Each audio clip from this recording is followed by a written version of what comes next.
नमस्कार दोस्तों, मायालैंड प्रेम के परिवार में आप सभी का स्वागत है। दोस्तों, आज का वीडियो हमारे मेन स्ट्रीम वीडियो से हट के आज का टॉपिक है वीडियो का 26 जनवरी का क्या महत्व है। 26 जनवरी को गणतंत्र दिवस के रूप में क्यों मनाते हैं, जबकि आप सबको पता है कि हमारा देश जो है 15 अगस्त 1947 को आज़ाद हुआ था और हमारा संविधान जो बन के जो तैयार हुआ था वह 26 नवंबर 1949 को बन के तैयार हुआ था। फिर आखिर 2 महीने का क्यों इंतजार करना पड़ा और हमारा संविधान जो है 26 जनवरी 1950 को ही क्यों लागू हुआ। तो ये सारे चीज़ जो है आज के वीडियो में हम विस्तार पूर्वक पढ़ेंगे। आइए हम स्टार्ट करते हैं।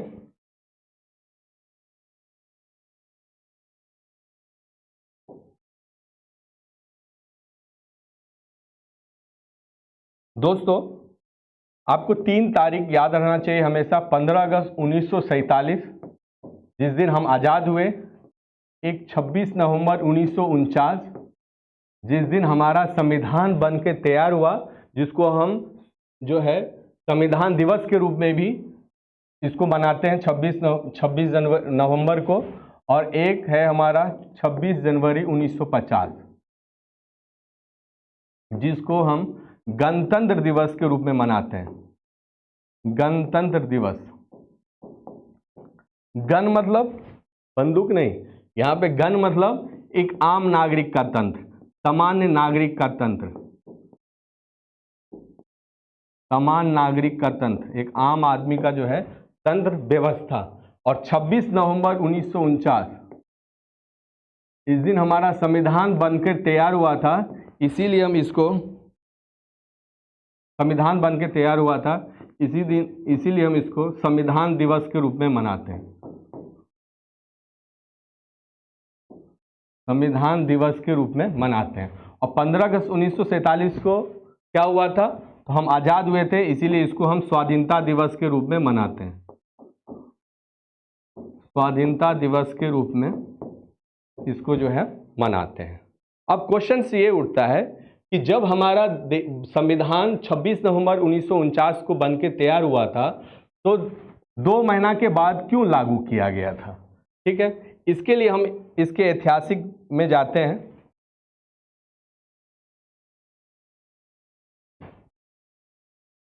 याद करिए, 31 दिसंबर 1929 का दिन।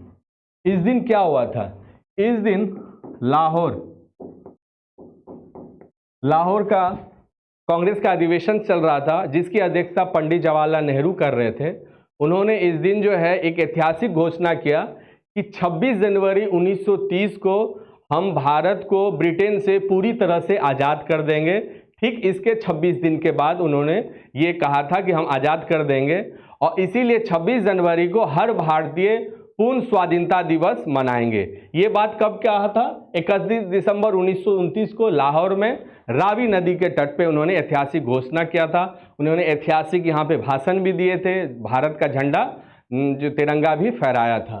तो इसीलिए 26/1/1930 को पूर्ण स्वाधीनता दिवस के रूप में मनाने की बात की गई थी। मगर हमारा देश जो है 1930 को आज़ाद नहीं हुआ, मगर 26 जनवरी, क्योंकि ये जो दौर था 1930 से पहले कांग्रेस का जो मेन मोटिव होता था डोमिनियन स्टेट की मांग करने का, पूर्ण स्वाधीनता का मांग करने की बात नहीं की जा रही थी। मगर 1929 के लाहौर अधिवेशन में पहली बार कांग्रेस के द्वारा जो है पूर्ण स्वाधीनता की मांग की गई थी। इसीलिए और ये बोला गया था कि 26 जनवरी को हम पूर्ण स्वाधीनता के रूप में मनाएंगे। मगर 26 जनवरी को जब हम आज़ाद नहीं हुए, तो हर वर्ष 26 जनवरी को स्वतंत्रता सेनानियों के द्वारा जो है पूर्ण स्वाधीनता दिवस के रूप में मनाया गया, और ये देश की आज़ादी तक जो है ऐसा किया गया। जब हमारा संविधान बन के 26 नवंबर 1949 को बन के तैयार हो गया था, मगर इस 26 जनवरी को 26 नवंबर 1949 को जो हमारा संविधान बन के तैयार हो गया था, मगर जो 26 जनवरी जो हम पूर्ण स्वाधीनता दिवस के रूप में मनाते आ रहे हैं, इसको ऐतिहासिक महत्व देने के लिए, इसको हमेशा यादगार रखने के लिए हमारा संविधान जो है 2 महीने डिले किया गया उसको लागू करने के लिए, और 26 जनवरी 1950 को हमारा क्या किया गया, संविधान लागू किया गया। इसीलिए हम 26 जनवरी का जो है हमारे लिए काफ़ी महत्व है। अब आइए ये क्वेश्चन उठता है कि 26 जनवरी को चलिए हमारा स्वाधीन जो हमारा संविधान लागू हुआ, इसीलिए हम 26 जनवरी मनाते हैं। मगर 26 जनवरी को गणतंत्र दिवस के रूप में क्यों मनाते हैं, गणतंत्र क्यों मनाया जाता है, जबकि 15 अगस्त 1947 हमारा स्वाधीनता दिवस है और उसके बाद 26 नवंबर 1949 को हमारा संविधान लागू हुआ था, इसीलिए हम संविधान दिवस के रूप में मनाते हैं। मगर रिपब्लिक डे के रूप में हम 26 जनवरी को क्यों मनाते हैं? तो आइए हम रिपब्लिक का क्या अर्थ है, गणतंत्र का क्या अर्थ है, उसको बारे में जानते हैं। तब आपको जो है ऑटोमेटिक आपको समझ में आ जाएगा कि हम गणतंत्र दिवस के रूप में 26 जनवरी को क्यों कहा जाता है। यहां पे है रिपब्लिक, रिपब्लिक जिसका अर्थ होता है हिंदी में गणतंत्र, गणतंत्र। रिपब्लिक जो है एक लैटिन वर्ड है रेस पब्लिका, रेस पब्लिका, जिससे लिया गया, जिसका अर्थ होता है पब्लिक रिलेटेड, जनता से संबंधित, जनता से संबंधित।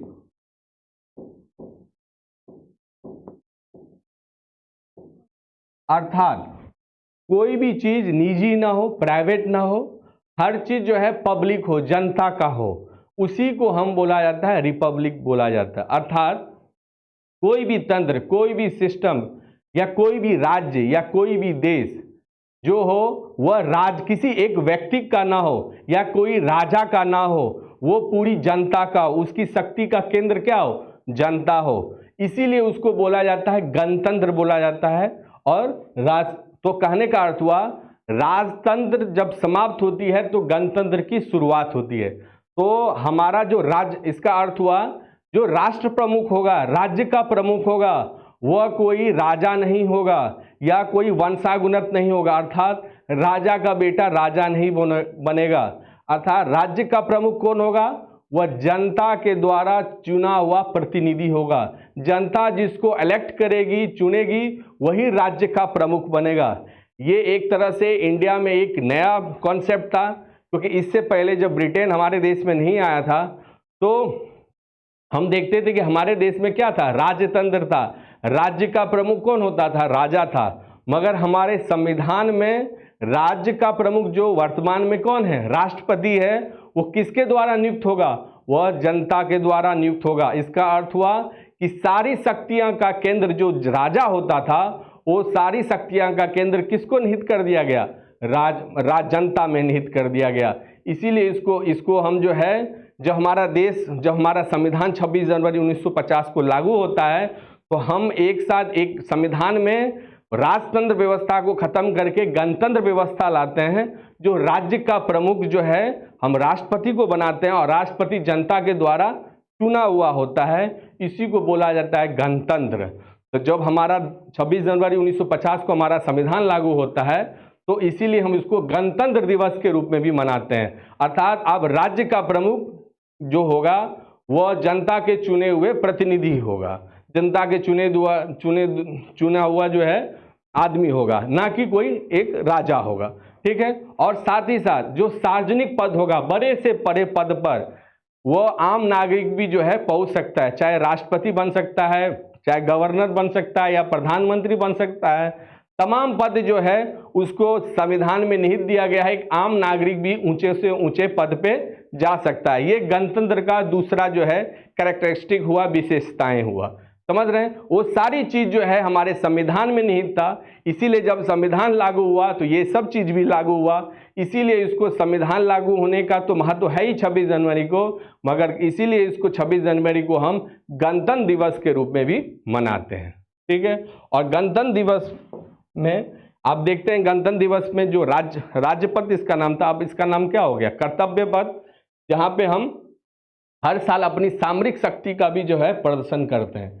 सामरिक शक्ति प्रदर्शन करने का उद्देश्य ये नहीं होता है कि हम दूसरे देशों को डरा रहे हैं, हम ये दुनिया को बताना चाह रहे हैं कि हम अपनी सुरक्षा करने में सक्षम हैं। तो इसीलिए राजपथ पे जो वर्तमान में इसका नाम कर्तव्य पथ हो गया, इस पे जो है हमारे पास जो भी हथियार, आधुनिक हथियार से लेके सारी चीज, टैंक वैंक जो है, जितने भी चीज हैं, हम इस दिन जो है अपनी सामरिक शक्ति का जो है प्रदर्शन करते हैं। ठीक है। जय हिंद, जय भारत।